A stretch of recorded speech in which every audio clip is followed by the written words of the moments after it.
नमस्कार, आप देख रहे हैं जी बिजनेस और अब तक की तमाम बड़ी खबरों के साथ मैं हूं स्वाति रायना। देश में बिगड़ते हुए कोरोना हालात और सुप्रीम कोर्ट ने अब लिया है खुद संज्ञान। बाकायदा सुप्रीम कोर्ट ने सख्ती दिखाई है और सुप्रीम कोर्ट ने केंद्र से कई तीखे सवाल पूछे हैं। देश में कोरोना की स्थिति में ऑक्सीजन की सप्लाई, दवाओं के मुद्दे पर स्वतः संज्ञान लेने के मामले में सुप्रीम कोर्ट में आज सुनवाई हुई और सुनवाई के दौरान सुप्रीम कोर्ट ने केंद्र सरकार पर सवालों की बौछार कर दी। सुप्रीम कोर्ट ने सुनवाई के दौरान साफ कहा कि अगर कोई नागरिक सोशल मीडिया पर अपनी शिकायत दर्ज कराता है तो उसे गलत जानकारी नहीं कहा जा सकता है। और ये टिप्पणी सुप्रीम कोर्ट की तरफ से उस वक्त आई है जब देश में रोजाना लगभग अब 4 लाख पहुंचते हुए मामले कोरोना से जुड़े सामने आ रहे हैं। सुप्रीम कोर्ट केंद्र से सवाल पूछ रहा है ऑक्सीजन को लेकर कि सप्लाई कब तक होगी, ऑक्सीजन की सप्लाई की क्या उम्मीद है भी, सोशल मीडिया पर अगर कोई शिकायत कर भी रहा है तो उसमें गलत क्या है। साथ ही सुप्रीम कोर्ट ने सख्त लहजे में कहा है कि अगर एक्शन हुआ तो कोर्ट की अवमानना मानेंगे। ये तमाम जो बातें हैं सुप्रीम कोर्ट ने जरूर कही है केंद्र सरकार की तरफ सख्त टिप्पणी करते हुए। स्वतः संज्ञान लेने के मामले में आज कोविड के मामले में और जो बिगड़ते हालात है देश में उसके मामले में आज सुप्रीम कोर्ट में सुनवाई हो रही थी और उसके बाद सुप्रीम कोर्ट की ये तल्ख टिप्पणी सामने आई है। साथ ही ये कहा गया है सुप्रीम कोर्ट की तरफ से कि कोई राज्य अगर एफआईआर करेगा तो कोर्ट की अवमानना मानी जाएगी।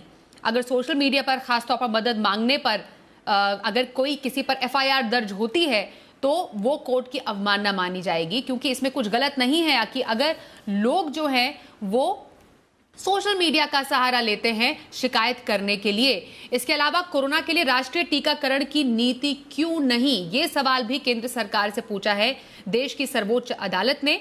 और टीका तो जनता को लगना है, फिर दो कीमत क्यों। आपको मालूम होगा कि दवा जो टीका है, वैक्सीनेशन है, केंद्र के लिए उसकी कीमत अलग है और राज्यों के लिए उसकी कीमत अलग है। जो 2 दवाइयां हैं, जो 2 वैक्सीनेशन है, इनफैक्ट कोविशील्ड और कोवैक्सीन, हालांकि दोनों ने ही भारत बायोटेक ने, सीरम इंस्टीट्यूट ने दाम थोड़े घटाए जरूर है 25% तक, लेकिन फिर भी केंद्र को अलग कीमत पर दवा मिल रही है, वैक्सीनेशन मिल रही है और जो राज्य है उनको अलग कीमत पर यह वैक्सीन मिल रही है।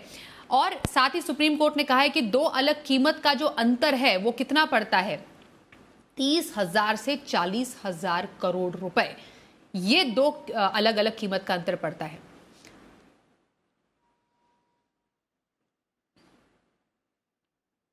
वहीं देश में कोरोना के हालात बेहद बेकाबू है। अगर ताजा आंकड़ों की बात करें, पिछले 24 घंटे में 3,86,452 नए केस सामने आए हैं। 24 घंटे में कोरोना से 3,498 लोगों की मौत हुई है और ठीक होने वालों का आंकड़ा 24 घंटे में जो है वो है 2,97,540 और ये भी एक दिन में अभी तक का सबसे ज्यादा ठीक होने वालों का आंकड़ा बताया जा रहा है।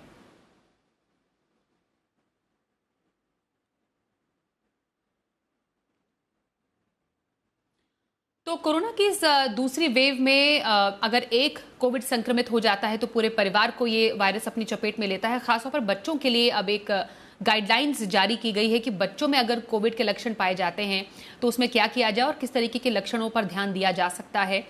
सरकार ने पहली बार बच्चों के लिए कोविड-19 गाइडलाइन जो जारी की है उसमें बिना लक्षण वाले बच्चे, जिनको एसिम्प्टोमेटिक पेशेंट्स कहा जाता है, उनके लिए किसी भी तरीके की इलाज की बात नहीं कही गई है।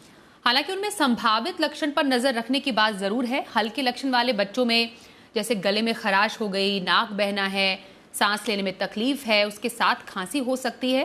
कुछ बच्चों में पेट की समस्या भी सामने आ सकती है। गाइडलाइंस के हिसाब से ऐसे बच्चों के लिए किसी जांच की सिफारिश नहीं की गई है। ऐसे बच्चों का घर पर ही होम आइसोलेशन में इलाज किया जा सकता है। इसके अलावा लक्षण वाले इलाज में गाइडलाइंस के हिसाब से डॉक्टर बच्चों को पैरासिटामोल दे सकते हैं। खांसी अगर हो तो उसमें गर्म पानी के गरारे बच्चों को करा सकते हैं जो कि थोड़े बड़े बच्चे हैं। हाइड्रेशन बच्चों में बहुत इंपॉर्टेंट है, मतलब बार बार उन्हें पानी पिलाइए। ओरल जो हाइड्रेशन है, जैसे ORS का घोल है, वो देने की बात कही गई है। न्यूट्रिशियस डाइट देने की बात की गई है। ऑक्सीजन लेवल 90 से ऊपर है तो उसे मॉडरेट कैटेगरी में शामिल किया गया है। और ऐसे बच्चों की देखभाल जो कर रहे हैं उनके माता पिता या गार्जियन जो भी हैं, उन्हें N95 मास्क अनिवार्य कर दिया गया है।